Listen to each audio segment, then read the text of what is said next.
Hi everyone. ఈరోజు వచ్చేసి అయితే మురుకులు అయితే చేశాను. నేను చాలా టేస్టీగా ఉన్నాయి. సింపుల్గా చేశాను. రెగ్యులర్గా అయితే చేస్తుంటాను. మా వారికి అయితే చాలా ఇష్టం. ఎప్పుడు అడుగుతుంటాడు మురుకులు చేయమని చెప్పేసి. అందుకని చెప్పేసి అయితే ప్రతిసారి చేసినప్పుడల్లా ఒక్కొక్కటి ఐటమ్ అయితే యాడ్ చేస్తూ చేస్తాను. ఒకసారి శనగపప్పు యాడ్ చేస్తాను, ఒకసారి పుట్నాల పప్పు, ఒకసారి వచ్చేసి మినప్పప్పు, ఇలా అయితే బియ్య పిండిలో యాడ్ చేసి చేస్తాను.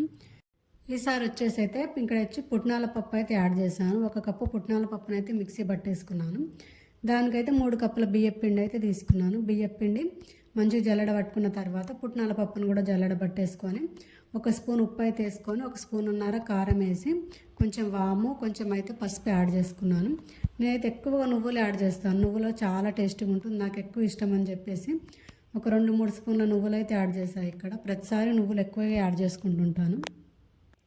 ఇక్కడ వచ్చేసి బటర్ అయితే తీసుకున్నాను. నేను కొంచెం బటర్ని అయితే వేడి చేసి కొంచెం వేడైన తర్వాత పిండిలో అయితే కలిపేస్తాను. పిండి మొత్తానికి అయితే బాగా పట్టించేస్తాను.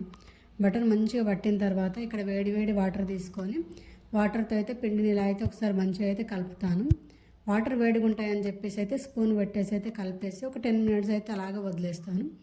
ఒక 10 మినిట్స్ తర్వాత అయితే కొంచెం వాటర్ అయితే జీలకరిస్తూ మొత్తం పిండిని అయితే మంచిగా పిండి ముద్దనైతే మురుకులు ఒత్తుకోవడానికి అనుకూలంగా అయితే మంచిగా కలిపేసుకుంటాను.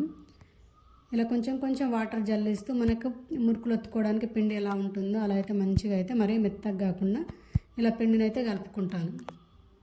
పిండి కలిపిన తర్వాత అయితే మనకు కావాల్సినంత పిండి తీసుకొని ఇక్కడైతే నేను 3 holes ఉండేదైతే తీసుకున్నాను. మురుకుల పీట అయితే తీసుకుని అందులో అయితే మనకు ఎంత పిండి అయితే అవసరమో అంత పిండి అయితే పెట్టేసుకొని దాన్ని అయితే మంచిగా ఇలా క్లోజ్ చేసేసుకున్న తర్వాత ఒక క్లాత్ కానీ లేదా ఇక్కడ నేను వచ్చేసి కవర్ అయితే తీసుకున్నాను. ఎక్కువ సామాన్లు పడకుండా ఒక కవర్ పైన అయితే మనకు ఆయిల్ ఎన్ని పడతాయో అన్నిటిని అయితే ఇలా ఒత్తేసుకుంటాను. ఇలా ఒత్తేసుకునేలోగా పక్కకైతే ఆయిల్ కూడా పెట్టేస్తాను. ఆయిల్ హీట్ అయిపోతుంది.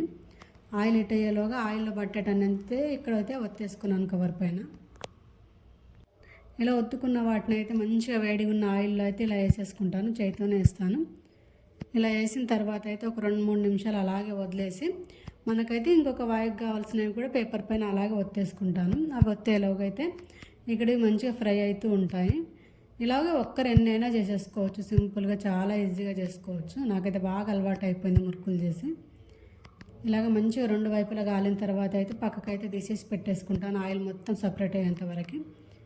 ఎక్కువ ఆయిల్ ఏం పట్టదు, అస్సలు ఆయిల్ పట్టదు. చాలా టేస్టీగా ఉంటాయి, చాలా క్రిస్పీగా కూడా ఉంటాయి. ఇలా ఒకే పిండితో అయితే 3 రకాలు అయితే చేశాను. ఇక్కడ నేను 3 రకాల మురుకులు అయితే చేశాను. చాలా టేస్టీగా ఉన్నాయి. వీడియో నచ్చితే లైక్ అండ్ సబ్స్క్రైబ్.